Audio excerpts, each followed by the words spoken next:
Salam əziz müəllimlər, xoş gördük hər birinizi. Ümumi sınav 16-nın izah videosunda tanış olacağıq. Hər birinizə xoş izləmələr. Birinci test tapşırığımız Osmanlı hökmdarlarının xarici siyasəti ilə bağlı uyğunluğu müəyyən edəcəyik. 3-cü Əhməd və 3-cü Səlimə aid oxşar fərqli cəhətləri tapacağıq, amma xarici siyasəti ilə bağlı.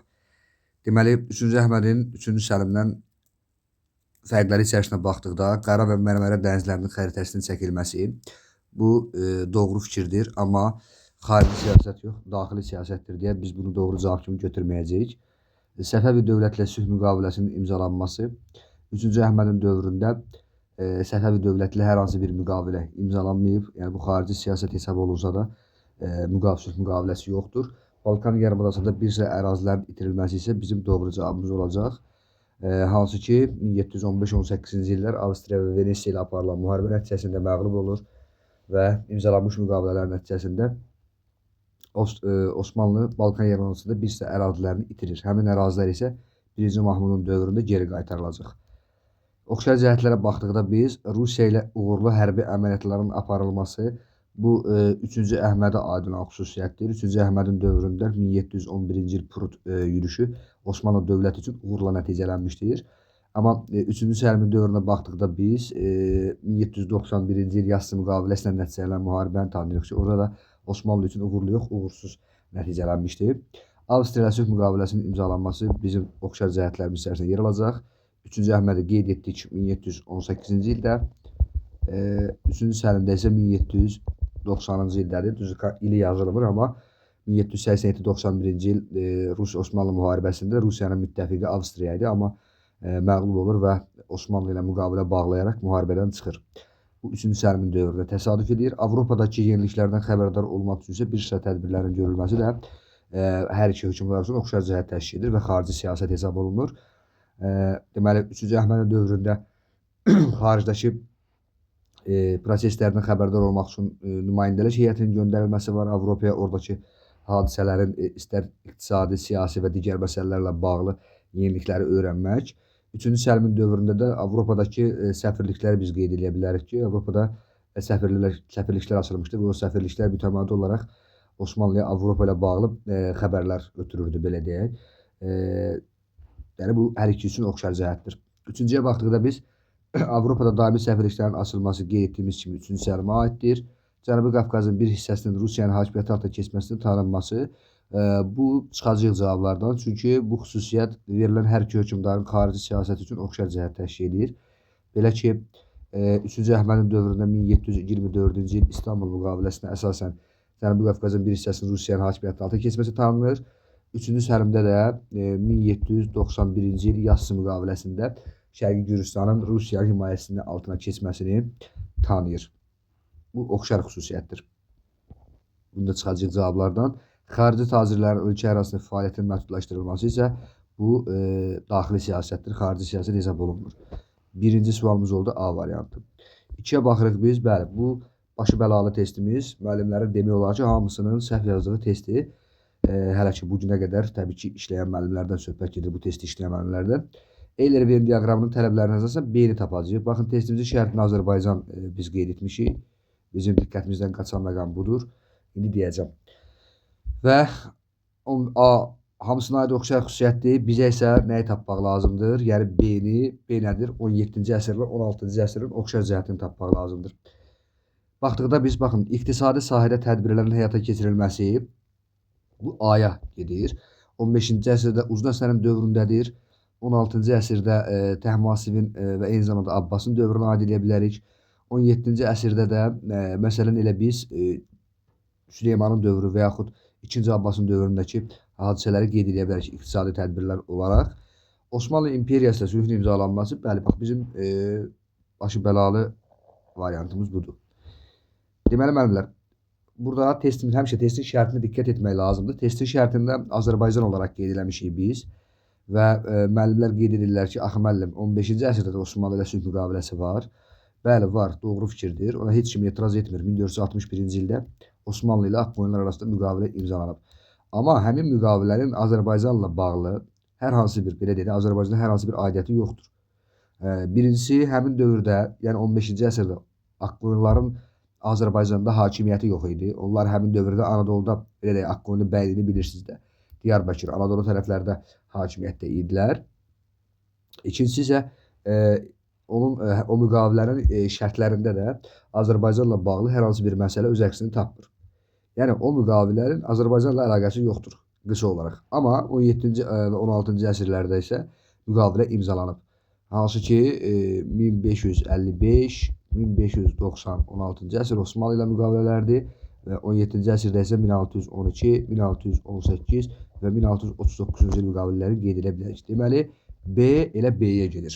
Yəni, oxşar cəhətə gedir.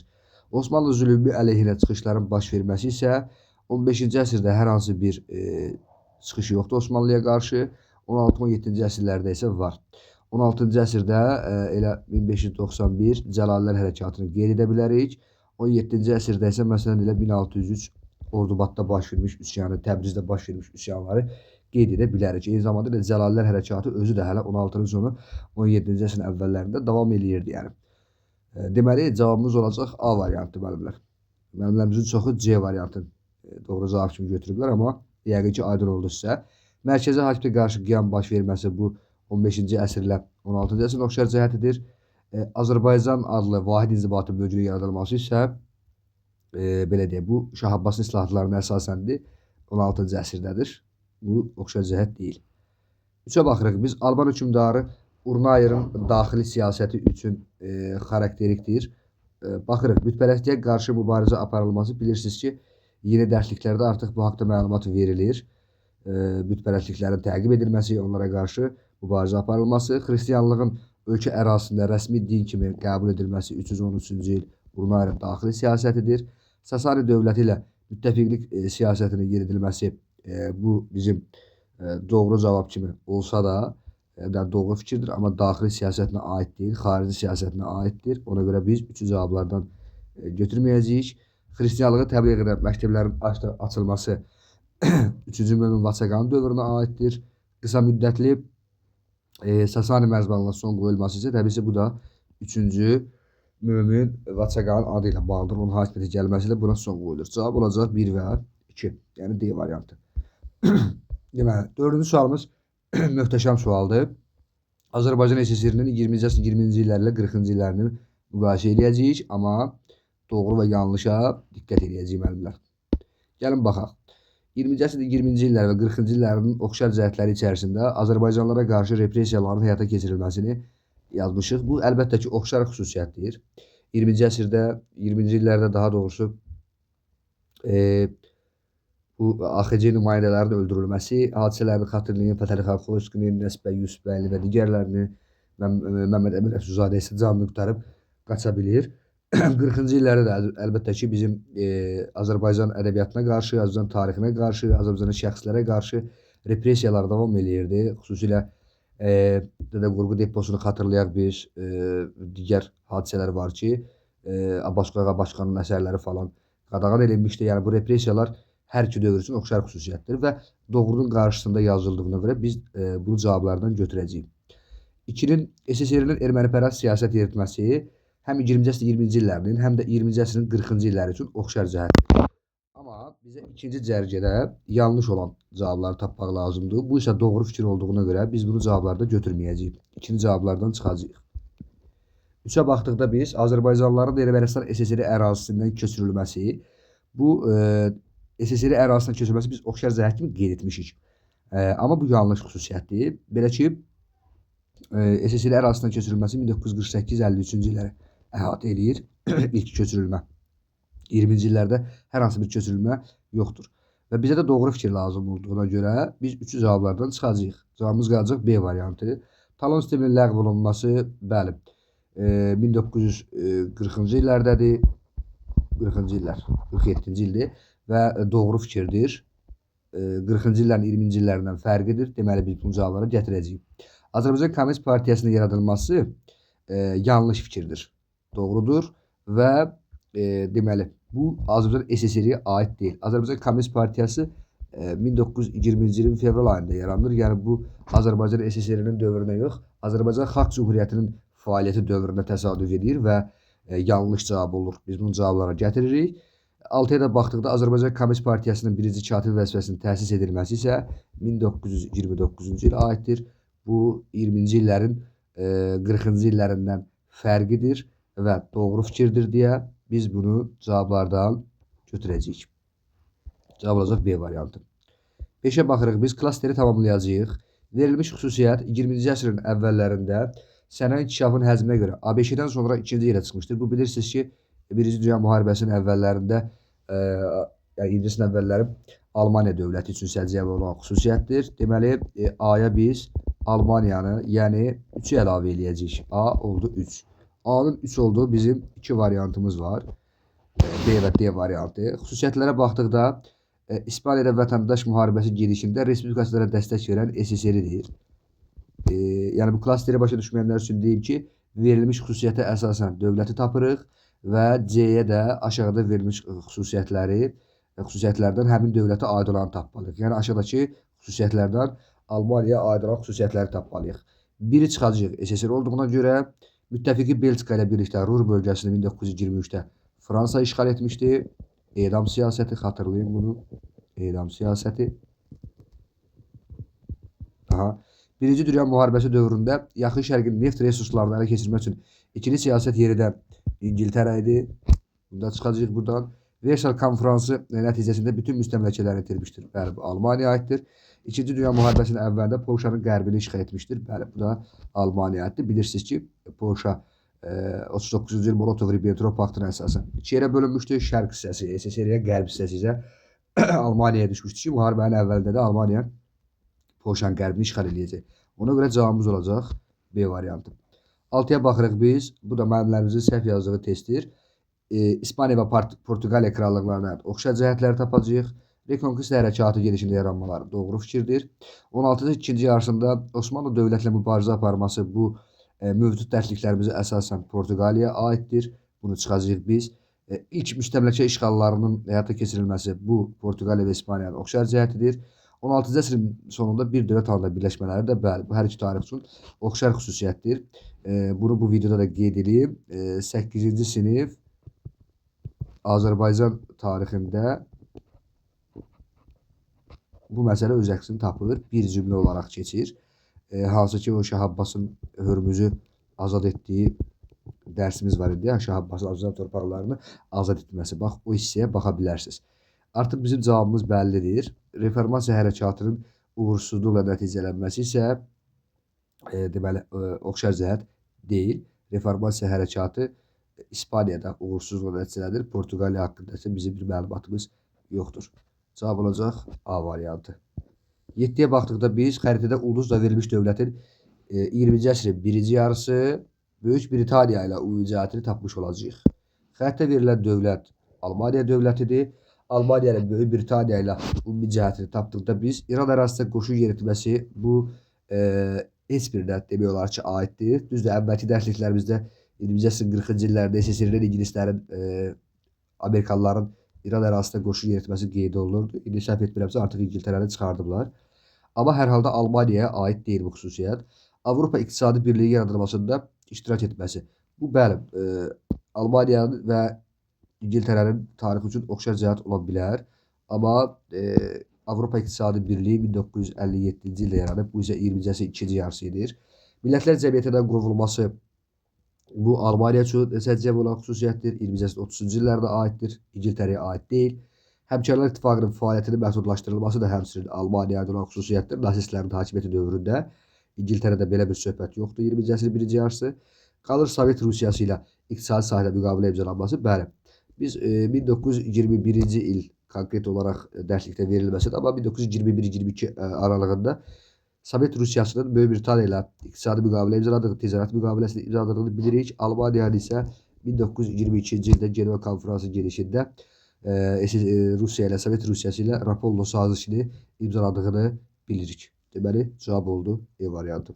8-ci sualımızda Eyler-Venn diaqramının tələblərinə əsasən uyğunluğu tapacağıq. Yenə də 1880-ci illəri Şamaxı və Naxçıvana aid. Qarabağ xanlığı ilə qohumluq əlaqəsinin yaradılması bu 80-ci illər verilən xanlıqlardan heç birinə aiddir. Xoy xanın Əhməd xandan asvetə düşməsi, deməli, Əhməd xandan asıliyətə düşən 4 dənə xanlıq tanıyırdığımız Naxçıvan, İrəvan, Təbriz və Qaradağ xanlığı idi. Bu olsa Naxçıvan xanlığına aid ola bilər, amma bizdə Naxçıvan xanlığına aid rəqəm verilməyib. Biz Şamaxı xanlığına aid və Şamaxı ilə Naxçıvan hər ikisinə oxşar olan cəhətləri tapmalıyıq. Hakimiyyət uğrunda mübarizə getməsi bu hər iki dövr üçün oxşar xüsusiyyətdir. 18-ci əsrin 80-ci illəri, yəni 1789-92-ci illər aralığında Şamaxıda gedirdi hakimiyyət uğrunda mübarizə. Naxçıvanda da həmçinin 80-ci illərdəki Kəlbəli xan gələcək hakimiyyətə. Deməli, 3-ə C getməlidir. Daha doğrusu 2-ciyə C getməlidir. Birinciyə də A-nı çıxırıq, cavabımız qalır. Quba xanlığının asılılığından çıxması bu Şamaxı xanlığına aiddir. Qubalı Fətəli xan ölümündən sonra bilirsiniz ki, bir çox xanlıqlar, Qubadan asiliyyətə düşmüş bir çox xanlıqlar öz müstəqilliklərini bərpa edirlər. İki hakimiyyətliyin mövcud olması isə Şamaxı xanlığına və Naxçıvan xanlığına aid deyil. Şamaxıda artıq 1763-cü ildə iki hakimiyyətliyə son qoyulmuşdur. Cavab oldu C variantı. 9-cu testimiz 100 illik müharibənin başa çatması 1453-dür. Teymuri dövlətinin paytaxtının Səmərqənddən köçürülməsi bu təxminən 1409 deyək, bəncə problem olmaz. Maltepe döyüşü 1329-dur. Vahid Rusiya dövləti yaradılması isə 16-cı əsrin əvvəlidir. 3-cü İvandan sonraki dövr. Cavab olacaq ən birinci 3 gəlməlidir, ən axırda isə 4 gəlməlidir. Cavab da oldu elə D variantı. 10-cu testimizdə 19-cu birinci rübündən fərqli olaraq sonuncu rübündə Rusiyaya baxacağıq. Fransa Respublikası ilə ittifaq müqaviləsi imzalanması. Deməli, Rusiyanın Fransa ilə birinci rübdə bir dəfə müqaviləsi var. Buna biz 1807-ci Tizit müqaviləsi deyə bilərik. Həmin dövrdə isə Fransa imperiya idi, respublika deyildi. Sonuncu rübündə isə biz 1894-ü də deyə bilərik, 94-94-ü deyə bilərik. Bilirsiniz ki, Antantanın əsasını qoyurlar. 1894. 1807 Tizit sülhü idi, 1894-də ittifaq müqaviləsi imzalanır. Amma orada da deməli Fransa respublika deyildi, Fransa imperiya idi. Deməli, baxın, biri götürməyəcəyik cavablarımızda, diqqətli olacağıq burada. Düzdürmü? Üz üstəmi? Biri gətirəcəyik cavablara. Deməli, Fransada biz 1804-14-cü il birinci imperiya dövrünü qeyd edirik. Sonra 48-52-ci il ikinci respublika dövrü, 52-70, 3-cü respublika, ikinci imperiya dövrü, 1870-ci ildən 1940-cı ilə qədər də 3-cü respublika dövrüdür. Və 1894-də həmin dövrə düşür, 1870-dən 1940-a qədərki dövr oldu da 3-cü respublika. Və 1894-də qeyd etdiyimiz ki, həmin dövrə düşür. Deməli, bu bizim doğru cavablar içərisində birinci olmalıdır. Bütün Qafqazın işğalını başa çatdırdı. Bu 19-cu əsrin sonuncu rübünə aid deyil, 1864-cü ilə aiddir. Sonuncu rüb bilirsiniz 4-cü rüb deməkdir. 4-cü rüb isə 1876-cı ildən başlayır. 64-cü il 3-cü rübə aiddir. Osmanlı dövləti ilə sülh müqaviləsi imzaladı. Bu hər iki dövr üçün oxşar xüsusiyyətdir. Həm 19-cu birinci yarışı, məsələn 1812-ci ili qeyd edə bilərik biz, düzdürmü? 1812. Həmçinin 1800 neçəni qeyd edəcəyik? 78. Yaşılköy müqaviləsi, San Stefano müqaviləsini qeyd edə bilərik. Qaradənizdə hərbi donanma saxlamaq hüququnu bərpa etməsi 1871-ci ilə aiddir. Bu da 3-cü rübə təsadüf edir. Yahudilərə qarşı məqsədyönlü şəkildə qarətlər həyata keçirirdi. Bu isə 3-cü Aleksandrın dövrüdür. Yəni 3-cü Aleksandrda 1881-də hakimiyyətə gəlib, 1894-ə qədər bu təbii ki, sonuncu rübə təsadüf edir. Cavab olur D variantı. 11-ci testimiz də qəşəng testi. Şirvanşahlar dövlətinin cədvəldə verilmiş dövlətlərlə bağlı fərqli cəhətlərinə aid deyil. Gəlin baxaq. Akkuylu dövlətinin Akkuylu ilə Şərqi Gürcistan ələ keçirilməsi hər ikisi üçün oxşar cəhətdir. Yəni fərqli cəhətlərinə aid olmayacaq. Çıxırdı bu cavablardan. 1407-ci ildə Şirvanşahlar dövləti, 1477-ci ildə Akkuylu dövləti Şərqi Gürcistanı ələ keçirmişdilər. Deməli, baxın, burada yazırıq. Fərqli deyilsə, oxşarı tapırıq. 16-cı əsrin birinci yaşda süqut etməsi Şirvanşahlar dövləti 1538-ci il, yəni 16-cı əsrin birinci yaşda süqut edib. Akkuylu dövlətdə 1501-1503-cü ilə isə tamamilə qəti olaraq son qoyulur. O da 16-cı əsrin birinci yaşda edir. Bu da bizim oxşar cəhətimiz olacaq. Ərdəbil hakimliyi ilə qohumluq əlaqəsinin yaradılması isə Ağqoyunlulara aid olan xüsusiyyətdir, Şirvanşahlarda yoxdur. Bu fərqli cəhətdir. 2-yə baxdıqda biz Osmanlı dövlətinə qarşı mübarizə aparılması, bəli, Teymurilər və Şirvanşahlar dövlətinin oxşar cəhətidir. Hər ikisi, məsələn, Ankara döyüşündə Osmanlıya qarşı mübarizə aparmışdı. Bunu dəfələrlə qeyd eləmişik, artıq məncə əzbərləmisiniz. Ruslarla mübarizənin aparılması, bu Teymurilərdə Ruslarla mübarizə yoxdur. Bu oxşar cəhət ola bilməz, fərqli cəhətdir. Heç Şirvanşahlarda da Ruslarla mübarizə yoxdur. Təbriz şəhərində ələ keçirilməsi isə bəli, hər iki dövr üçün oxşar xüsusiyyət. Teymurun Azərbaycana yürüşlərində bilirsiniz ki, Təbriz şəhəri ələ keçirilir. 1-ci İbrahim Dərbəndinin dövründə də, deməli 1406-cı ildə Təbriz şəhəri ələ keçirilmişdi. Deməli, 1-ə AB və 2-yə AC olacaq. Hələ ki cavabımızı tapmamışıq. 3-dən tapacağıq artıq. Baharlı sülaləsi ilə müttəfiqlik əlaqəsinin mövcud olması, Cəlalirlərdə Baharlı sülaləsi ilə müttəfiqlik əlaqəsi var. Şirvanşahlarda Baharlı sülaləsi ilə müttəfiqlik əlaqəsi var. Əlbəttə ki var. Hansı hadisədir? 1460 Ərdəbil hakimlə qarşı ittifaq yaradıblar. Müttəfiq olublar. Deməli, artıq cavabımız bəlli oldu. Paytaxt dəyişikliğinin həyata keçirilməsi də hər ikisi üçün oxşar cəhətdir. Şirvanşahlar məsələn Şirvandan Şamaxıya, Şamaxıdan Bakıya köçürüblər. Cəlalirlər də Təbrizdən Bağdaddan Təbrizə köçürüblər 1359-cu ildə. 1359 və 1192 yazaq ki, bura məsəl üçün oxşar cəhətdir. C variantı da keçmiş müttəfiqinin məğlub edilməsi bu Şirvanşahlara aiddir. Cəlalirlərə aid deyil. Cəlalirlərdə keçmiş müttəfiqinə əksinə məğlub olur. Əsəd döyüşündə, düzdürmü? Tamam oldu B variantı. 12-yə baxırıq. Mərkəzi Dövlətlər İttifaqına daxil olan dövlətlər haqqında verilmiş fikirlərdən neçəsi doğrudur? Mərkəzi dövlətlər 1915-ci ildə Dördlər İttifaqının yaranması ilə yaranmış olur.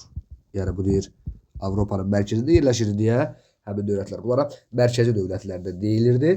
Mərkəzi dövlətlərə daxil idi istisnasız Almaniya, Bolqarıstan daxil olacaq İtaliyanın əvəzində olacaq Dördlər İttifaqı, Avstriya, Macaristan və Osmanlı.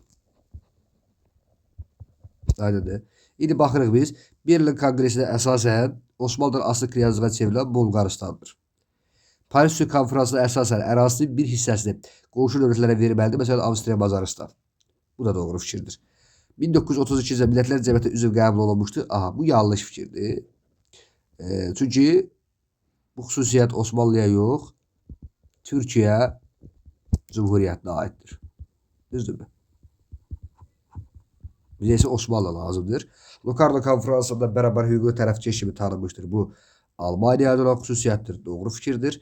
İkinci Dünya Müharibəsi illərində SSR ilə hücum etməmək haqqında müqavilə imzalaması isə aşağıda verilmiş dövlətlərin heç birinin aidiyyatı yoxdur. Bu Yaponiya ilə SSR-ə aid idi 1941-ci ildə. Cavab olacaq C variantı, yəni 3-ü. 13-ə baxdıqda biz aşağıda verilmiş xüsusiyyətlər xəritədə rəqəmlə göstərmiş hansı şəhərlər üçün xarakterikdir? PÇV-nin məlumatına görə yanğının tüstüsündən gündüz gecəyə çevrilmişdi. Bu Naxçıvandır. Naxçıvan.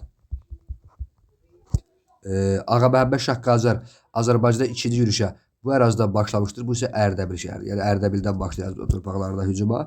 İndi biz xüsusiyyətlərə, daha doğrusu rəqəmlərə baxdıqda 5-in Dərbənd olduğunu, 3-ün Bakı olduğunu, 2-nin Naxçıvan olduğunu, 1-in Təbriz olduğunu, 4-ün isə Ərdəbil olduğunu bilirik və cavabı da A-ya, deməli 2, B-yə 4 olaraq qəbul edirik. Yəni cavab olur B variantı. 14-cü sual sadə görünsə də çətin test tiplərindəndir. Rəssamları tapmış olacağıq. Əslində mənim bu testi seçməkdə məqsədim idi, qeyd edəcəm sizə. Rəşid bəy İsmailov və Qafur Rəşad Mirzədadədən çıxırıq. Bunlar 20-ci əsrin əvvəli tarixçi və coğrafiyaçılardır. Gövhər Qaziyevadan çıxırıq ki, bu da bizim ilk bir qadın aktyorumuz hesab olunur. 20-ci əsrin əvvəllərinə aid qadın aktyorumuz hesab olunur. Yerdə qalır cavablarımızdan 2, 3, 5, yəni C variantı. Burada xüsusi diqqət edəcəyimiz Xurşudbanın Natəvan məsələsidir ki, digərləri tanıyırsınız, o siz zaten bilirsiniz, rəssamdır. Xurşudbanın Natəvan isə artıq bizim 9-cu civabımızda tarixi dərsliklərdə bilirsiniz ki, keçəldən etibarən şair olmaqla yanaşı dövrün məşhur rəssamlarından biri olduğu da qeyd olunur. Burada əsas məqsədim sizə bunu sizin diqqətinizə daha doğrusu çatdırmaq idi ki, bu testi tərtib edim. Ki, doğru yazanlar da var, yanlış yazanlar da var. 15-ə baxırıq. Şimali Azərbaycana aid uyğunluğu müəyyən edəcəyik. 40-cı ildə fərqli olaraq 66-nın fərqi, baxın, məhkəmə işlərinin yalnız rus dilində aparılması bu hər iki üçün oxşar xüsusiyyətdir. Burada müəllimlərimizin səhv etdiyi bir məqam var. Qeyd edəcəm indi hansı məqamdır. Hakimlərin Qafqaz Zaqi tərəfindən rus və digər xristian nümayəndələrdən təyin olunması, bəli, bax bizim fərqlərimizdən biri budur. Əslində hər iki islahatda hakimlər ruslardan və xristianlardan təyin olunurdu. Düzdürmü? Yəni müsəlman olmayan qeyri-rus millət, daha doğrusu qeyri-müsəlman millətlərdən təyin olunurdu. Amma bizim burada işlərimizi korlayan məsələ nədir? Qafqaz Zaqisidir. Qafqaz Zaqisinin vəzifəsi bilirsiniz ki, 1844-cü ildə yaradılmışdı. Bu deməli 40-cı il məhkəmə islahatı dövrünə düşmür. Bilirsiniz bunu. 44-də artıq Qafqaz Zaqisinin vəzifəsi təsis olunur. İlk Qafqaz Zaqisi Vorontsov idi və ondan sonra keçirilən, yəni təxminən belə deyək, 1881-ə qədər Azərbaycanda Qafqaz Zaqisinin mövcud olub və 66-cı il məhkəmə islahatında da həmin vəzifələrin təyin edilməsi məsələsinə Qafqaz Zaqisinin baxırdı. Ona görə bizim mütləq B cavablarımız içərisində olmalıdır. Baxın, B-ni biz cavablara gətirdikdə cavabımızı elə tapmış oluruq. Görürsünüzmü? Mülki işlərə hərbi məhkəmələrdə baxılma qaydasının ləğv olunması 40-cı il islahatlarının 66-dan fərqidir. Əhalinin bütün təbəqələri üçün ümumi məhkəmələrin yaradılması bu təbii ki 66-cı il islahatına aiddir. Sonra 70-ci il 12-dən fərqi də kəndlərin müvəqqəti mükəlləfiyyəti vəziyyətdən azad olunması doğrudur. 12-ci il islahatların nəticəsində olur. Torpaq kəndlərdə kəndlərə məcburi satılması doğrudur. Məcburi satılan alınmalı. 12-ci il islahatında mülkədarların kəndlər üzərində məhkəmə hüququnun ləğv olunması bu 1865-ci ilə aiddir. Kəndlərdə kapitalist münasibətlərin formalaşmağa başlaması isə bu 1870-ci ilin 1912-ci ildən fərqidir. Cavab olur C variantı. 16-cı test tapşırığımıza baxırıq. Eyler-Venn diaqramına əsasən Akkuylu dövlətinin 15-ci əsrin 60-cı və 70-ci illərini müqayisə etmiş olacağıq. Şirvanşahlarla dostluq əlaqələrinin saxlanılması, baxın bu testi bir çox müəllimlər səhv yazıb. Şirvanşahlarla dostluq əlaqələrinin saxlanılması bu ortaq cəhətə gedir. Yəni bura gedir. Aydındırmı? Çünki uzun əsərin hələ dövründən etibarən Şirvanşahlarla dostluq münasibətləri saxlanılırdı. Hətta Yaqub Padşahın dövründə deyir ki, biz bu dostluq əlaqələri biraz artırılaraq qohumluq münasibətləri ilə möhkəmləndirilmişdir. Düzdürmü? Ayrı cavablardan çıxmalıyıq. Bizə fərqli xüsusiyyətlər lazımdır. 1-dən 2. Teymuri hökmdarı Əbu Səidin məğlub edilməsi, əlbəttə ki, bu 1468-69-cu il Həsən Padşahın dövrünə aiddir və Həsən Padşahın hökmdar kimi, yəni padşah kimi ilk qələbəsi hesab olunur. Akkuylu tacirlərinin qara dənizə birbaşa çıxışın itirilməsi, bəli, baxın, bu da səhvdir. Bu da müəllimlərimiz yanlışlığa yol veriblər. Deməli, baxın, burada dövlət sözü qeyd etmişik biz testin şərtində, amma tacirlərin məsələsi 1461-ci il haqqında bu Akkuylu bəyliyinə aiddir. Deməli, 60-cı illərə aid ola bilməz. Yəni, Akkuylu dövlətinin 60-cı illərinə aid ola bilməz. Osmanlı ilə iştirak etdiyi döyüşdə qələbə qazanması, bu da oxşar xüsusiyyətimizdir. Deməli, 60-cı illərdə Qoyluhisar döyüşündə qalib gəlir. 70-ci illərdə isə Malatya döyüşündə qalib gəlir. Amma burada da biz bunu cavablara götürəcəyik. Baxın, niyə? Çünki testimizin şərtində yenə də qeyd edirik ki, deməli, dövlət sözü yazdığına görə, burada isə 60-cı illərdə, yəni 1968-69-da Osmanlılar Akkuylu dövləti tərəfindən məğlub edilməyib. Hər hansı bir döyüş yoxdur. Amma 70-ci illərdə var, Malatya döyüşü var, düzdürmü? Deməli, deyil gətirdik bura.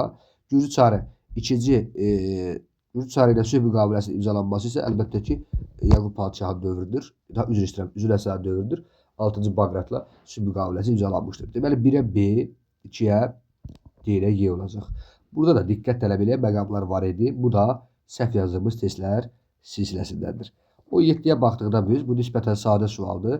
2 Rus korpusu mühasirəyə düşmək rüsvasından xilas eləyən və brilyantlarla bəzədilmiş müqəddəs Georgi silahıyla təltif olunan, əlbəttə ki, Səməd bəy Mehmandarovdur, düzdürmü? Bu xüsusiyyətləri əzbər bildikdən sonra bunu tapmaq asan olur. Və bu da Qərb cəbhəsində diviziya komandanı olmuşdur. Bunun məncə hər hansı bir izaha ehtiyacı yoxdur. Sonra gəldik 18-ci suala. 2-ci Dünya müharibəsindən fərqli olaraq 1-ci Dünya müharibəsində ən böyük tank döyüşü Kursk döyüşü hesab olunur. Kursk döyüşü isə 2-ci Dünya müharibəsində 1-ci Dünya müharibəsindən fərqlidir. Bunu cavablardan çıxdıq. İtaliyanın Almaniyaya xəyanət etməsi Hər iki müharibədə oxşar xüsusiyyətdir. 43-də Mussolini rejimi devrilir, yeni hökumət qurulur İtaliyada. İtaliyada yeni hökumət Almaniyaya qarşı çıxır və Almaniyaya müharibə elan eləyir. Birinci Dünya müharibəsində də bilirsiniz zaten London sazişi ilə İtaliyanı Antanta qüvvələri öz tərəfə çəkə bilmişdi, Almaniyaya xəyanət etmişdi. Antanta qüvvələrinin qalib gəlməsi doğrudur. Ümumiyyətlə 2-ci Dünya müharibəsində Üçlər İttifaqı, Dördlər İttifaqı, Antanta kimi söhbətlər yoxdur, bilirsiniz. O hərbi bloklar artıq yox idi. Biz bu adlara yalnız və yalnız 1-ci Dünya müharibəsində rast gəlirik və 1-ci Dünya müharibəsində qeyd edirik. Bu da bizim fərqimiz olur. 1-ci Dünya müharibəsinin 2-ci Dünya müharibəsində fərqi olur. Sonra Almanların Paris istiqamətindəki hücumu ABŞ qüvvələrinin köməyi ilə dayandırılması da bu 1918-ci il indi adı yazmasalar da bilirsiniz 2-ci Marla döyüşünə aiddir və bizim doğru cavabımız olmalıdır. Kütləvi öldürücü silahlardan istifadə edilməsi isə hər iki dövr üçün oxşar xüsusiyyətdir. Məsələn, Almaniya 1-ci Dünya müharibəsində Belçika ərazisində zəhərli xlor qazından istifadə etmişdi. Bu kütləvi öldürücü silah hesab olunur. ABŞ-da atom bombası istifadə etmişdi 2-ci Dünya müharibəsi illərində. Aydındır. Deməli, cavab nə oldu? D variantı. 19-a baxdıqda biz hadisə nəticə əlaqəsi doğru verilən variantları müəyyən edəcəyik. Birinci xüsusiyyətimiz yanlış xüsusiyyətdir. Deməli, 1863-cü il Zaqatala üsyanında Azadlıq Hərəkatının başçısı Şeyx Mənsur üsyançılara hərbi dəstək göndərməsi cümləsi yanlışdır. Düzdür, Osmanlı ilə Şimali Qafqazın o dağlılarla əlaqələr var idi Zaqatala üsyanında. Amma Şeyx Mənsur, ümumiyyətlə burada Şeyx Mənsur sözünə görə biz bunu tamamilə yanlış götürəcəyik. Çünki Şeyx Mənsur adına biz axırıncı dəfə 1790-cı il Kuban döyüşündən sonra rast gəlmirik. Yəni Kuban döyüşündən sonra məğlub olur, əsir götürülür, sonraki epizodda isə artıq böyük ehtimalla həbsdə öldürülür. Aydındır. Bir səhvdir. B-yə baxdıq biz, orduya deməli çağırış yaşına çatmış gənclərin üzərində hərbi vergi qoyulması 1887-ci il idi və müsəlmanlardan yalnız doğrudur. Zadəganların övladları hərbi xidmətə çağırılırdı. 1970-ci illərində bir sıra ərazilərdə ilk fəhlə tətillərinin baş verməsi, Gədəbəydə, Şəkidə, Bakıda ilk dəfə olaraq siyasi tələblərin irəli sürülməsi təbii ki, yanlışdır. Bunlar siyasi deyildi, yalnız iqtisadi tələblər irəli sürürdülər. Bəli. 1980-ci illərində Bakı-Tiflis dəmir yolu inşa olunmasa Bakı-Qaradəniz sahilindəki Batum dəmir yolu birləşir. Əlbəttə doğrudur. Və eyni zamanda E variantı doğru olacaq ki, Bakıda tütün fabrikinin 1895-ci ildə tətili keçirilir ki, nəticədə hərbi vəziyyət elan olunur. Sonraki epizodda isə tətil yatırılır. 19-a cavabımız oldu A variantı. 20-yə baxdıqda biz Justinianın Slavyan tayfalarının Balkan yarımadası məskunlaşmalarına güzəştə getməsi nəticəsində Bizansın qızıl əsri başa çatır. Yanlışdır. Xalqların böyük köçü prosesi başa çatır. Yanlışdır. Xalqların böyük köçü bilirsiniz ki 7-ci əsrdə başa çatmışdır. Amma Justinian 6-cı əsrdə belə deyək ki 527-565-ci illərdə onun hakimiyyəti 6-cı əsrdə artıq yox idi. Ölmüşdü. Bizansda quldarlıq qaydalarının deməli feodalizmlə əvəz olunması sürətləndi. Doğru fikirdir. Ərəb hücumlarının yürüşləri dayandırıldı. Bu təbii ki yanlışdır. Bizans German tayfalarına qarşı mübarizədə müttəfiq qazandı. Bu da yanlışdır. Burada da cavabımız yalnız 3 olacaq. Bu biraz sadə sualdır. 21-ə baxırıq. Tarixi zamana aid doğru və yanlış fikirləri müəyyən edəcəyik. Şahdağ döyüşü 1488-də olub. Bu yanlış fikirdir. Bizə doğru olan lazımdır. Məğlub edilməz Armadanın məğlub edilməsi isə doğru fikirdir. Amma yanlışın altında yazılır deyə bunu da götürməyəcəyik. Biri çıxacaq cavablardan. 1598-də Rusiya tərəfindən Sibir işğal olunub. Doğru fikirdir. Səfəvi dövləti Xorasanı Şeybanilərdən alıb. Yanlış fikirdir. Bəli, doğru fikir. Doğrudur. Yəni testimizin şərtini ödəyir. Şeybanilər 98-də yox, 99-da geri alınmışdı. 1382-ci ildə Azərbaycanın şimalda yeni sülalə, yəni Dərbəndilər sülaləsi hakimiyyətə gəlib. Doğru fikirdir. İngiltərədə Wat Tyler üsyanı baş verib. 1381-də yanlış fikirdir. Deməli, testimizin şərti ödənilir. 1447-də Qaraqoylu Cahanşah müstəqil siyasət etməyə başlayıb. Doğru fikirdir. Cahanşah Şaharxon ölümündən sonra da 1447-də Təbrizdə mərkəzi hakimiyyətə qarşı qiyam baş verib. Yanlış fikirdir. Deməli, testimizin şərti ödənilir. Cavabımız artıq məlumdur. 2 və 3, 4. 1608-də Şimali Amerikada ilk İngilis koloniyası yox. 1607-də də İngilis koloniyası Cənalilərin çuxur səthdə məskunlaşmasına icazə verilmişdir. Abbas tərəfindən doğru fikirdir. Amma yanlışın altında yazıldığına görə biz burada götürməyəcəyik. Cavab oldu C. 22'ye baxdıqda biz Paris Sülh Konfransından fərqli olaraq Washington Konfransında Yaponiyanın sakit ölkədə sərbəst fəaliyyətə icazə verilmişdir. Bu yanlışdır, məhdudlaşdırılır. Keçmiş Alman mülkləri üzərində nəzarət Yaponiyaya verilir. Bu Washington Konfransına aid deyil. Almaniyanın müharibədə təqsirkar olduğunu etiraf etməsi bu Paris Konfransının Washingtondan fərqidir. Almaniyanın alınan təzminatın miqdarı müəyyənləşdirildi. Bu da heç bir konfransa aid deyil. Çinin müstəqilliyi və ərazi bütövlüyü tanındı isə Washington Konfransının Paris Sülh Konfransından əsas fərqidir.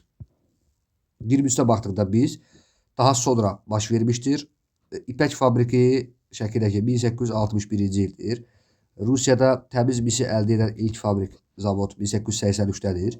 İlk pambıq təmizləmə zavodumuz 1882-də Naxçıvandadır. Gədə mis əritmə zavodu 1865-dədir. Bakıda ilk toxuculuq fabriki də Hacızadə Tağıyev adı ilə bağlıdır 1900-cü ildə. Daha sonra daha gec baş verən isə 1900-cü ilədəki bu hadisədir. 24-də baxdıqda biz Gürcü və Erməni ruhani təbəqəsi vergilərdən azad idi. Kilsə və monastırların əmlakına vergi toxunulmazlığı hüququ verilmişdir. Bu biraz əzbər tələb edən məsələdir. Ağqoyunlu dövlətindəki xristian din xadimlərinə aid olan bir məsələdir bu. Bu məncə yox, elə izaha ehtiyacı yoxdur. 25-də Şimali Azərbaycanın 1-ci və 2-ci Dünya müharibəsi illəri tarixi üçün oxşar olmayan cəhətləri seçmiş olacağıq. Tərkibi Azərbaycanlardan ibarət olan diviziyanın yaradılması bu hər iki üçün oxşar xüsusiyyətdir. Məsələn 223, 406, 406-cı diviziyalar, sonra 1-ci Dünya müharibəsi illərində də Tatar Süvari Alayının Qafqaz diviziyasını qeyd edə bilərik. Bakı neftinin işğalçı dövlətlərin planlarında yer alması istisnasız oxşar cəhətdir. Azərbaycan Respublikası Rusiyanın tərkibi Üslər İttifaqına qarşı vuruşması bəli, oxşar olmayan cəhətdir. Azərbaycan Rusiyanın tərkibində Üslər İttifaqına qarşı vuruşub. Amma 1-ci Dünya müharibəsi illərində, 2-ci Dünya müharibəsi illərində qeyd etdiyimiz kimi Üslər İttifaqı söhbəti yox idi. Ona görə oxşar olmayacaq. Azərbaycan hərbiçilərinin Sovet İttifaqı qəhrəmanlarının görülməsi bəli, bu 2-ci Dünya müharibəsinə aid olan bir məsələdir. 1-ci Dünya müharibəsində Sovet İttifaqı qəhrəman sözü yoxdur.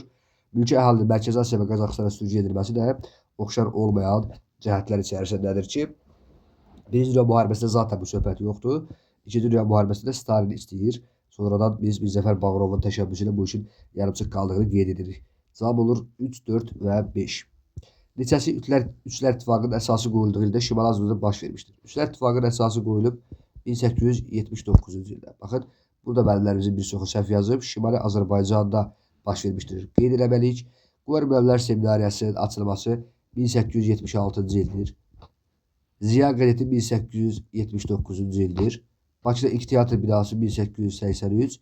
İlk neft boru kəmərinin çəkilməsi də 1883. İlk Tatar Rus məktəbində 1887-dir. Burada deməli, baxın, biz baxırıq, görürük ki, 1879-cu ilə aid olan bir dənə hadisə var. Ziya qəzeti və müəllimlərimiz də elə A variantını götürüblər və yanlışlığa yol veriblər. Niyə? Çünki Ziya qəzeti harada açılmışdı? Tiflisdə. Yəni onun Şimali Azərbaycana nəşr olmağa başlaması Şimali Azərbaycana təsadüf eləmir, Tiflisə, Gürcüstana təsadüf edir. Ona görə əziz müəllimlər, burada olacaq cavabımız da heç biri. Bəli, diqqətli olmaq lazımdır. 27-yə baxırıq, müqayisə cədvəl əsasən doğru fikirləri seçəcəyik. Qaraxanlı və Qəznəvini müqayisə edəcəyik. Ərəb xilafətinin zəifləməsi nəticəsində hər ikisi Mərkəzi Asiyada yaranmışdı və hər ikisinin deməli, yaranma səbəbi eyni idi. Bu, oxşar xüsusiyyətə gedir. Bunu cavablardan çıxırıq. Sonra 2-yə baxırıqda Türkistanda türk dilində İslam ədəbiyyatının yaranmağa başlaması deyirsə, bu Qaraxanlı dövlətinə aiddir. Xorasan və Əfqanistan dövlətin tərkibinə daxil olması, bu da Qəznəvilər dövlətinə aiddir. Xarici müdaxilə nəticəsində süqut etməsi hər iki dövlət üçün oxşar xüsusiyyətdir. Qaraxanlılar 1212-ci ildə, deməli, 1212-ci ildə Xarəzmşahlar tərəfindən tamamilə son qoyulur. Qəznəlilər isə 1187-də Gürlü tayfası tərəfindən son qoyulur. Deməli, bu oxşar xüsusiyyətdir. 5-ə baxdıqda Səlcuq dövlətdə xərac verən Qaraxanlı idi, Qəznəvi deyildi. Samanilər dövlətinin bölüşdürülməsində iştirak etməsi isə 999-cu ildə Qaraxanlı və Qəznəvilər tərəfindən Samanilər dövləti bölüşdürülür. Onun cavabımız B variantı. 28-ə baxırıq biz. İngiltərə, bəli, bu da bizim müəllimlərimizin səhv yazdığı testlərdən 1'dir. İndi biz söhbət edəcəyik onu. Bu biraz yaxınlaşdıraq, uzaqlaşdıraq daha doğrusu ekranı. Aha.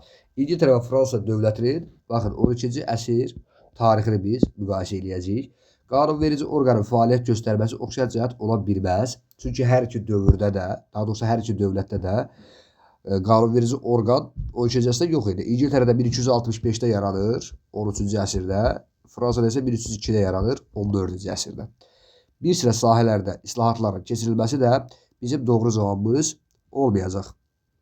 İkini də biz cavablardan çıxacağıq. Artıq əslində cavabımız tapıldı. Yəni mən bu ikini çaşdırmaq üçün yazmışdım bura. İkini cavablardan çıxacaq. Çünki 12-ci əsrdə İngiltərə bu fərqli xüsusiyyətdir. 12-ci əsr islahatları İngiltərəyə aiddir, Fransaya aid deyil. Fransadakı islahatlar müəllimlər 13-cü əsrə təsadüf eləyir. Deməli, dərslikimizdəki biz hadisələri oxuduqda oradakı məntiqi nəticəni tutmaq lazımdır. Tuluza qraflığından sonra, yəni Tuluza qraflığının tutulmasından sonra belə bir cümlələr keçir ki, deməli, Fransanın torpaqları azad etməsi falan bu ərazilərin belə deyək, idarə olunmasında yeni bir nizam-intizam gərəkdirirdi, yeni bir qayda-qanunlar gərəkdirirdi. Ona görə yəni ərazilər işğaldan azad olunduqdan sonra burada İngiltərə, Fransada islahatlar keçirilir və nəticədə kral hakimiyyəti, həmin azad olunmuş ərazilərdə kral hakimiyyəti gücləndirilir. Yəni bu 13-cü əsrə aiddir. 12-ci əsrə aid deyil. Tuluzadan sonraki dövrə təsadüf edir. Dərslikdə də bu məsələyə baxarsınız, özünüz də görəcəksiniz. Səlim yürüşündə iştirak etməsi, bəli, bu hər iki dövlət üçün oxşar xüsusiyyətdir. 3-cü Səlim yürüşündə, yəni 1189-1192-ci ildə bu oxşar cəhət hesab olunur. Fərqli cəhətlərə baxdıqda biz adlı iclaslar məhkəməsi, bəli, bu İngiltərənin Fransadan fərqidir, 12-ci əsrə aiddir. Bütün ölkə üçün vahid kral məhkəməsi yaranmağa, bu da Henrixin, 2-ci Henrixin məhkəmə islahatıdır ki, bu da deməli İngiltərənin 12-ci əsrdə Fransadan fərqidir. Mərkəzləşmə siyasətin əsasının qoyulması isə bu da Fransanın İngiltərədən fərqlidir. Bilirsiniz ki, Fransada 12-ci əsrin sonlarında mərkəzləşmənin əsası qoyulmuşdur. İngiltərədə artıq 1066-cı ildə bu proses gedirdi. Fransada isə 12-ci əsr. Cavab olur B variantı. 3, 4, 5, 6. 29-cu sualımız 19-cu ikinci yarışı və 20-ci birinci yarışı Şimali Azərbaycan və daha doğrusu Şimali Azərbaycana aid Venn diaqramını tapacağıq. İlk mərkəzləşdirilmiş telefon stansiyası 1886-cı ildə bu 19-cu əsrin ikinci yarışı eləyir. Nestor isə xarici kapitalın daxil olması bu hər iki dövr üçün oxşar xüsusiyyətdir. Deməli 19-cu sonları ikinci yarışda İsveç qardaşları, fransızlar, ingilisləri qeyd edə bilərik. 20-ci əsr əvvəllərində bu proses davam edirdi. Hətta Amerikanları da biz bura əlavə edirik, ABC-ni əlavə etmiş oluruq. İlk üsulü cəhət məktəbinin açılması Şamaxıda 1869-cu il, yəni 19-cu əsrin ikinci yarısında təsadüf edir. İlk manufakturaların meydana gəlməsi Şimali Azərbaycanda ilk manufakturaların meydana gəlməsini biz əlbəttə ki 19-cu ikinci yarışda yox, birinci yarışda aid etmiş olacağıq. Bakı limanının yük dövriyyəsinə görə Rusiya imperiyasında birinci yerə çıxması isə bu 20-ci əsrin birinci yarışda təsadüf edir. Aynıdır. 19-cu sonları 20-ci əvvəllərində, yəni 20-ci əsrin birinci yarışda təsadüf edir. Yəni bizim doğru cavabımız B olacaq. Bu yük dövriyyəsinə görə Rusiya imperiyasına birinci yerə çıxması dərslik cümləsidir. Bu 20-ci əsr əvvələ təsadüf edir. Sonra biz baxırıq nəyə? 30-cu sualımıza. Sultan Süleyman Qanuni və Sultan 3-cü Muradın fəaliyyət dövrləri üçün ümumi olmayan cəhətləri seçəcəyik. 3-cü Muradın adını biz Səfəvi Osmanlı müharibəsinin ikinci mərhələsində eşitmişdik, düzdürmü? Yəni 1578-90-cı illərdə eşitmişdik. Bu 1574-95-ci illərdə hakimiyyətdə olub. Krım türklərinin Azərbaycana yürüş etməsi bu 3-cü Muradın dövründə aiddir. Ümumi olmayan deyir. Elə biz bunu cavablara gətirəcəyik. Süleymanın dövründə Krım türklərinin Azərbaycana hücumu yoxdur. Amma 3-cü Muradın dövründə var. Məsələn 1578-i qeyd edə bilərik. Viyaların mühasirəyə alınması bu Sultan Süleymana aid olan xüsusiyyətdir. 3-cü Muradda yoxdur və ümumi olmayan deyirsə biz bunu cavablara gətirməliyik. Turan taktikasından istifadə edilməsi də Süleyman Qanuninin 3-cü Muraddan fərqidir. Bu da ümumi olmayan cəhətdir. Cavabımız artıq tapıldı. Səfəvi dövlətlə sülh müqaviləsi Süleyman dövründə Amasya müqaviləsi, Muradın dövründə də İstanbul müqaviləsi qeyd edirik. Bu oxşardır, ümumi cəhətdir. Təbriz şəhərinin Osmanlı ordusu tərəfindən ələ keçirilməsi də bu da ümumi cəhətdir. Məsələn 1534-də Süleyman, 1585 isə 3-cü Muradın dövründə təsadüf edir. Cavab oldu A variantı. 31-ci testimiz maraqlı testdir. Xəritə və cədvələ aid doğru fikirləri müəyyən edəcəyik. Deməli, gəlin ərazilərin üzərində gedək. 3 və 4, yəni Rusiya və İspaniyaya aid biz 19-cu ikinci yarısında dövlətə daxil olan torpaqların ABŞ-yə pul qarşılığında satılması qeyd etmişik. Bu yanlış xüsusiyyətdir.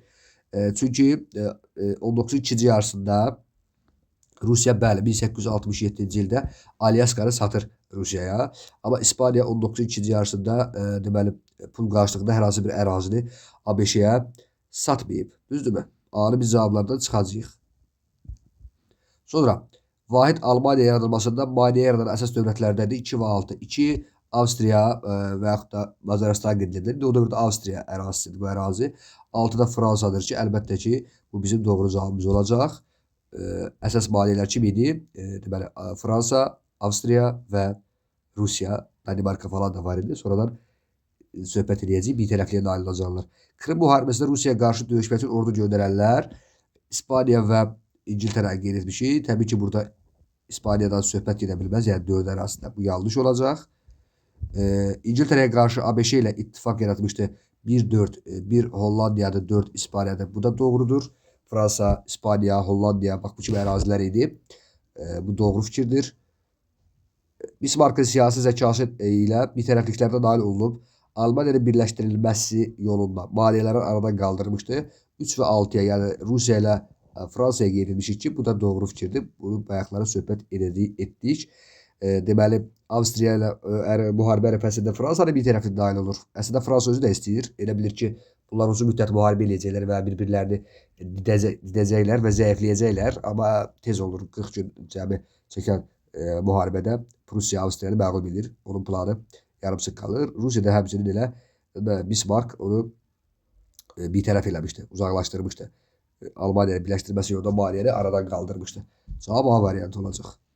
32-yə baxırıq biz. Xəritədə ulduzla verilmiş dövlətin 19-cu ikinci yarısı Yaponiya oxşar cəhəti. Xəritədə ulduzla verilən dövlət Almaniya dövlətidir. Və Almaniyada 19-cu ikinci yarısda Yaponiyanın Rusiya ilə mübarizəsi yoxdur. Ölkənin vahid halda birləşdirilməsi Almaniyaya aiddir. Burjet saatlarının keçirilməsi Yaponiyaya aiddir. Ərazisində sülh konferansının keçirilməsi Almaniyaya aiddir. Hansı konferans idi? Berlin konqresi idi, bəli. Konstitusiyanın qəbul edilməsi olacaq bizim doğru cavabımız. 1871-ci il Almaniyadadır. 1889-cu il Yaponiyadadır. 33. Bu da əzbər tələb edən məsələlərdən biridir. Hakimiyyətin öz təmsilçilərini ümumi seçki yolu ilə seçən xalqın əlində olduğu və hakimiyyət mövqüsünün tətbiq edildiyi siyasi rejim adlanır. Liberal demokratiya. Bu, hətta 2-ci Dünya müharibəsinin başlamasının əsas səbəblərindən biri də hesab olunur. Liberal demokratiya mövcudluğu. Əlahidli xəracat hakimiyyəti dövrü üçün xarakterik deyil. Burada bizim diqqət edəcəyimiz kiçik bir nüans var. İqta əvəzinə xəzinədən maaş verilməsi bu doğru fikirdir. Hakimiyyətinin bütün Hindistan'a baxın, bütün Hindistan məsələsinə görə biz bunu artıq dəqiqləşdirdik ki, bu əlahidli xəracat hakimiyyəti dövrünə aid deyil. Multan və Lahor da həmçinin aid deyil və torpaqların kəndlərə icarəyə verilməsi bu aiddir. Bilirsiniz, zəmindarlardan alıb torpaqları vermişdi. Cavab olacaq E variantı. Burada bütün Hindistan məsələsinə görə diqqətli olmalıymışıq və olduğuna. 35. 14-cü əsrin sonuncu rübündə baş verməmişdir. Yenə də bu sonuncu rüblərə diqqət etmək lazımdır. 1376-dan 1400-cü ilə qədərki hadisələr 14-cü əsrin sonuncu rübü hesab olunur. Qızıl Ordu qüvvələrinin Teymurilər tərəfindən məğlub edilməsi 1395-dir. Bu aiddir. Çirmən döyüşü 1371-ci ildir. Bu 3-cü rübdür. Bu doğru cavab kimi götürəcəyik. Əlincə qalasının Teymurilərə tabi edilməsi 1400-cü il sonuncu rübdür. Bu da çıxacaq cavablardan. Osmanlı dövləti Bolqaristan işğalını başa çatdırması 1396-cı illik Bolu döyüşüdür. Bu da çıxacaq cavablardan. Kulukova döyüşündə Toxtamış xan məğlub olması. Birincisi Kulukova döyüşü Toxtamış xan iştirak eləməmişdi orada. Deməli bu adı neydi onun? Mamay xan adı ilə bağlıdır. Sərkərdə Mamay xan Toxtamış xan Kulikovadan sonra gələcək hakimiyyətə. Cavab olacaq D variantı. 36-da Şah 1. Abbas tərəfindən yaradılmış Azərbaycan bəylərbəyliğinin mərkəzi olan Ərdəbil idi. Nadir Şah tərəfindən yaradılan Azərbaycan əyaletinin mərkəzi olan Təbriz idi. Düzdürmü? Ərdəbil burada 4-dür, Təbriz də 5-dir. Cavab olacaq E variantı. 3 Gəncədir, 2 təqribən Lənkəran arasında təsadüf edir. Bir də Marağa. Yəni, müasir dövrə baxdıqda Lənkərana düşürdü. Hə. Bir də Marağa hesab olunur. 37-yə baxırıq biz. Taypillər hərəkatının yatırılmasında Çin hökumətinə köməklik göstərən, baxın 3 dənə dövlət var idi, amma biz burada Avropa dövlətləri nəzərdə tutmuşuq. Yəni 3 dənə dövlət hansı idi? ABC, İngiltərə və Fransa. Düzdürmü? İndi Avropa dövlətləri deyilsə biz İngiltərə, Fransaya baxacağıq. Həmçinin hansı tarixlə baxacağıq? 19-cu əsr tarixi üçün səciyyəvi olan tapacağıq. Napolyon işğallarına qarşı mübarizə aparmaları, bu Fransız, Napolyon zaten Fransız idi. Bu ümumiyyətlə yanlış cavabdır. Viyana Konqresində əsasən yeni ərazilər əldə etməsi Fransa inqilabdan əvvəlki sərhədlərdə geri qayıdır. İngiltərə yeni ərazilər əldə edən. Əsrin sonuncu rübündə ittifaq müqaviləsi imzalamaları bu Fransa ilə Rusiyaya aiddir. İngiltərə yox idi həmin dövrdə ittifaq müqaviləsində. ABŞ ilə ərazi mübahisələri dinc yolla qaydaya salmaları, baxın, dinc yolla qaydaya salmaları Fransaya aiddir. Louisiana məsələsi bilirsiniz. Amma İngiltərənin dinc yolla Kanada məsələsidir, bilirsiniz. Kanada isə dinc yolla həll edilməmişdi. 1812-14-cü il müharibəsində bu məsələ həll olmuşdu. Ona görə biz bunu çıxacağıq buradan. Əslində bu doğru cavaba yaxın cavabdır. Qalır E variantı ki, sənaye istehsal həcminə görə Almaniyadan irəlidə olmaları. Bəli, 19-cu əsrdə İngiltərə, Fransa, Almaniya isə 3-cü yerdə idi. Neçənci yerdə? 3-cü yerdə idi. Bəli. 38-ə baxırıq. ABŞ-nin SSR-ni rəsmən tanıdığı il 1933-cü ildir. 3-cü 25 Lokarno konferansıdır. Streza 35-ci ildir. Soyad haqqında qanun 34-dür. Böhran 29-dur. Yəni qoy bir də bunları da yazaq. Deməli 1935, Hitler 1933'də olacaq. Cavabımız C variantıdır. Türkiyədə soyad haqqında qanun 34-dür. Böyük böhranda başlayıb 1929. Baxın, bitib desəydi, bəli, E-də götürər. Amma başlamışdır yazdığına görə cavab olacaq C variantı. Urmiyalı Fətəli xan və Qurbanlı Fətəli xan üçün oxşar və fərqli cəhət kimi götürülə bilməz. Yəni heç birinə aid olmayan xüsusiyyət tapacağıq. Zərdilərlə mübarizə Urmiyalı Fətəli xanın fərqli cəhətidir Qurbanlı Fətəli xandan. Müttəfiq qüvvələr tərəfindən məğlub edilən Qurbanlı Fətəli xanın Yanlışan döyüşündə bu Urmiyada fərqidir. Rusiya ilə diplomatik əlaqələrin qurulması bu Fətəli xanın, Qurbanlı Fətəli xanın Urmiyada fərqli cəhətidir. Qarabağ xanlığının Asvetə salınması Urmiya xanlığının Qurbanlı Fətəli xandan fərqidir. Azərbaycanda cənub torpaqları tamamilə ələ keçirilməsi isə nə Urmiya xanlığına aiddir, nə də Qurbanlı Fətəli xana aiddir. Urmiyalı xan, Urmiyalı məsələn Ərdəbili, Zəncəni falan tuta bilməmişdi. Qurbanlı Fətəli xan bir dənə Ərdəbili tutmuşdu, bir də Meşkiyə tutmuşdu, qalanları qalmışdı, Rusiya etiraz eləmişdi. Aydındır. Cavab olacaq. Bəli. Cavab oldu. Deməli, E variantı. Mahmud Qəzləri və İbrahim Xəlil xanım yaşanan ümumi cəhət hansıdır? Bu da qəşəng sualdır. Baxın, suiqəst nəticəsində öldürülən İbrahim Xəlil xandır. Hakimiyyətin qərbi İrana yayan Mahmud Qəzləlidir. Bir müddət əsirlik həyatı yaşayan heç biridir. Yəni İbrahim Xəlil xana aiddir, o da hökmdarlıq dövrünə aid deyil. Qonşu dövlətin bölüşdürülməsi, iştirak etməsi, bəli, baxın cavabımız bu olacaq. Deməli, Mahmud Qəzləli Somalilərin bölüşdürülməsində iştirak edib. İbrahim Xəlil xan da 1780-ci il Gəncə xanlığının bölüşdürülməsində iştirak edib. Aydındır. Başqa dövlətdə asılılığın qəbul edilməsi bu İbrahim Xəlil xana aiddir. Biləməlilər. Yenə də nə sualınız olsa, həmişə deyirəm, yazın, müzakirə ilə, bəlkə hansısa bir səhvliklər olar. Onu sizin köməyinizlə redaktə eləyərik, düzəldərik. İzlədiyiniz üçün təşəkkürlər, minnətdaram.